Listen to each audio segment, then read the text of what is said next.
estamos aquí con mi maestro, el doctor Tal Ben-Shahar, y le voy a hacer una pregunta que es súper importante para todos ustedes saber. Si hablas español nada más, puedes ver los subtítulos, y si hablas inglés, disfrútalo de oído, escuchando. Okay?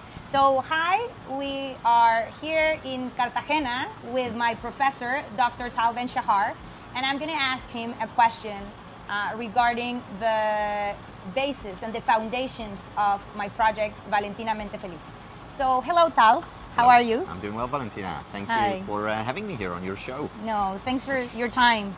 I want to ask you, what do you think about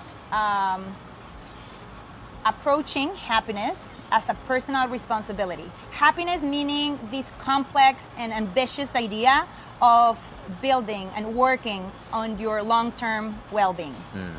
So I think the idea of responsibility, of taking control over your happiness is very important.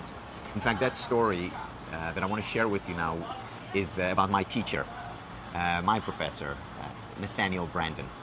And Nathaniel Branden is considered by many people to be the founder of the self-esteem movement. And one of his pillars of self-esteem is taking responsibility.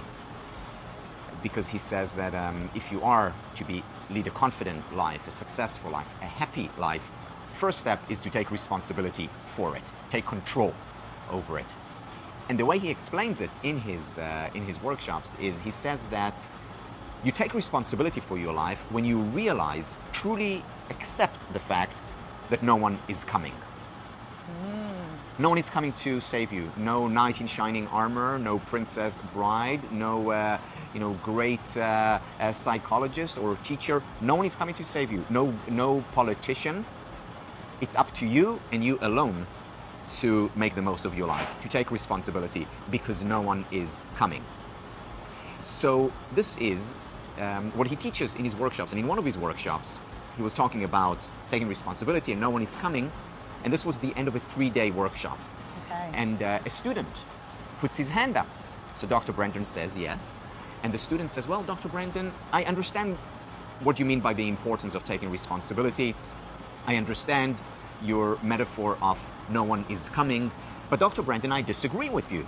Okay.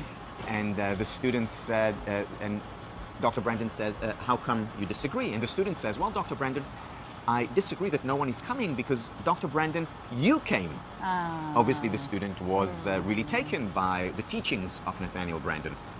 So Nathaniel Branden thinks for a few seconds, and then he says, young man, you're right. I came, but I came to tell you that no one is coming. Yeah, and that's this good. is such an important message. No one is coming. It's up to you and you alone, whether it's to generate self-esteem and self-confidence in your life, whether it's to build happiness, to create happiness. And it takes work and it takes effort, and that's okay, because part of happiness is the creation. Part of happiness is the building of a life that is a worthy, happy, fulfilling life. Yeah, and how it's important to focus on the process, right? Because I think nowadays, when we are like, we want everything immediate, less effort. So like a very hedonistic life, right? So sometimes we don't find the motivation to do the process and to do the work that it's needed in order to build this. Correct. And what we don't realize is that without the process, without the hard work, happiness is simply not possible. You know, it's like saying, I want to become a great pianist. And then you have to start working. You have to practice. Yeah. It doesn't just appear. It's the same with happiness. It's a skill like playing the piano or like playing tennis. You need to invest in it. And the investment, the effort, is part of the solution, of the outcome. Yeah, exactly. So thank you very much, Tal, for your time, for your generosity, for caring about people out there and the world, and for believing and inspiring us to make this world a better place for everyone to live in. Thank you. So my pleasure, and thank you for all the work that you're doing. Thank you.